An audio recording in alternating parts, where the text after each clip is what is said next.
네, 안녕하세요. 미국 주식 멘탈 케어하기 멘탈이 전부다입니다. 네, 작년에 잘 나가던 많은 주식들이 올해 초부터 강한 조정을 받으면서 주가가 고점 대비 많이 하락한 주식들이 있습니다. 그리고 이 주식들이 최근에 데드 크로스가 이루어지거나 조만간 이루어지기 직전에 처한 주식들이 많이 있는 상황입니다. 우선은 이 얘기를 하기에 앞서 골든 크로스 그리고 데드 크로스에 대해서 먼저 정의를 살펴보고 가겠습니다.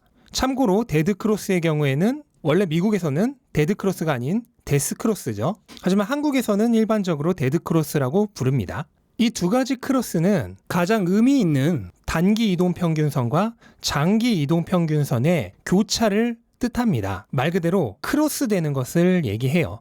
이동평균선이란 해당 기간 동안의 평균적인 주가의 흐름을 나타내는 선입니다. 그래서 이 골든 크로스와 데드 크로스를 얘기할 때 단기 이동평균선은 며칠 이동평균선으로 할지, 장기 이동평균선은 또 며칠 이동평균선으로 할지에 대한 의견은 분분하기는 하지만 시장에서 가장 일반적으로 사용하는 이동평균선은 단기의 경우에는 50일, 그리고 장기의 경우에는 200일입니다. 그래서 이 50일간의 평균 가격선이 200일간의 평균 가격선과 교차되는 지점을 크로스가 일어났다라고 얘기를 합니다. 이 크로스가 두 가지가 있는 거죠. 우선 골든 크로스는 단기 이동평균선이 장기 이동평균선을 위로 뚫으면서 교차할 때 이거를 골든 크로스라고 얘기를 합니다. 그래서 가격이 확실하게 상승 추세에 탔다는 것을 의미하는 것으로 해석을 합니다. 그리고 데드 크로스는 정반대겠죠? 단기 이동평균선이 장기 이동평균선을 밑으로 뚫으면서 교차하는 경우에 데드 크로스라고 얘기합니다. 이거는 가격의 추세가 하락 추세로 접어들었다는 것을 나타내주는 표시로 해석을 합니다.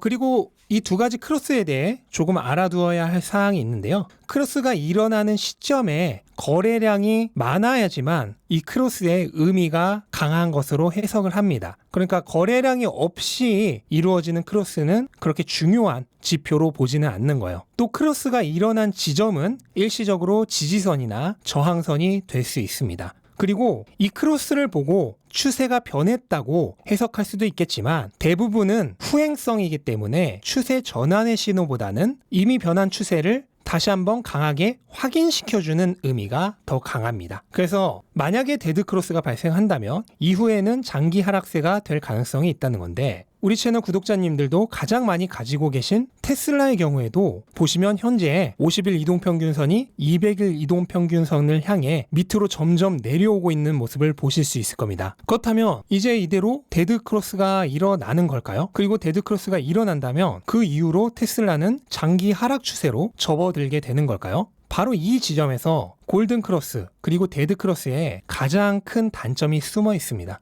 무엇이냐면 앞에 요약 정리에서도 잠깐 말씀드리긴 했지만 이 지표는 후행성이라는 부분입니다. 즉 주가의 추세가 이미 상당히 진행된 이후에 나중에 나타난다는 거예요. 자, S&P 500의 차트를 잠깐 보시겠습니다. S&P 500은 2016년 4월에 골든 크로스를 이뤄내면서 그 이후로 무려 2년 반 동안이나 상승을 계속합니다. 그리고 2018년 말에 가서 미중 무역 전쟁에 대한 영향으로 주가가 크게 하락을 하면서 데드 크로스가 나타나죠. 하지만 보시면 아시다시피 이미 주가의 하락이 시작된 지 거의 2달 후에나 데드 크로스가 발생을 합니다. 데드 크로스 발생 이후에 주가가 일시적으로 급락을 하긴 했지만 이후 다시 강하게 V자 반등해서 코로나 발생 전까지 또다시 1년 동안 강한 상승을 이어가죠. 코로나 때도 마찬가지입니다. 주가가 이미 하락을 시작한 한참 이후에나 데드 크로스가 일어나는데 데드 크로스가 일어난 시점은 이미 주가가 바닥을 찍고 반등하는 시점이에요. 그리고 얼마 지나지 않아 주가는 다시 골든 크로스를 하면서 지금까지 1년 넘게 계속 상승을 하고 있죠. 나스닥을 보셔도 마찬가지입니다. 코로나 발생 이후 주가가 급락하면서 데드 크로스가 일어나는데 데드 크로스가 일어나는 지점이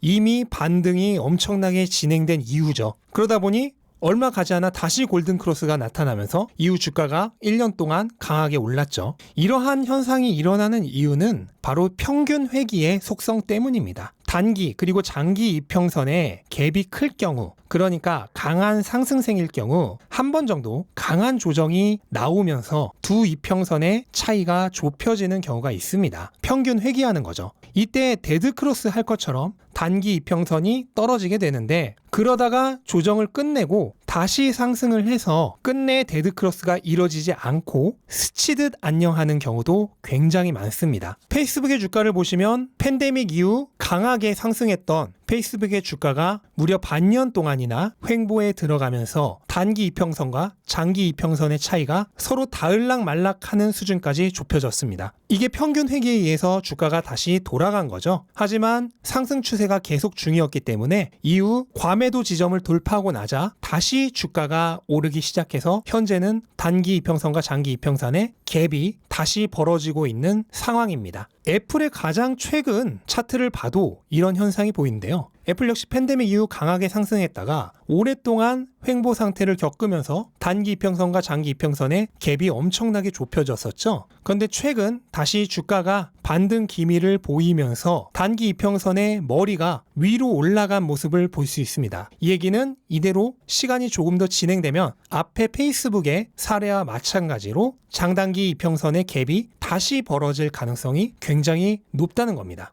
또는 데드크로스가 발생하긴 하는데 아주 잠깐 이루어졌다가 마치 돌고래가 물속에 잠시 들어갔다 튀어나오듯이 돌핀 크로스 하면서 다시 재상승하는 경우도 굉장히 많습니다. 마이크로소프트를 보시면 2019년 1월에 데드크로스가 일어나는데요. 이후 아주 잠깐 동안 데드크로스 상태를 유지하다가 다시 골든크로스를 이뤄낸 다음에 현재까지 2년 반 동안 상승하고 있습니다. 아마존의 경우도 가장 최근에 데드크로스가 발생했었죠. 하지만 불과 일주일 정도 만에 다시 골든크로스를 이뤄내면서 지금은 서서히 장단기 이평선의 갭을 다시 벌려가고 있는 상황입니다. 그리고 중국 전기차주의 대장인 니오를 보시면은 마찬가지로 주가가 급락을 하면서 얼마 전 데드크로스가 발생을 했는데, 데드크로스가 발생한 시점은 이미 주가가 V자 반등을 시작한 이후입니다. 그러니까 후행성으로 발생했다는 거죠. 그리고 지금은 이미 주가가 굉장히 많이 V자 반등을 했는데, 그러다 보니 다시 단기 이평선에 머리가 위로 들려 있는 게 보이시죠? 이거는 이대로 추세가 진행되면 얼마 지나지 않아 앞에 페이스북과 아마존의 예시와 마찬가지로 다시 골든크로스를 이뤄내면서 재상승할 가능성이 굉장히 높은 모양입니다.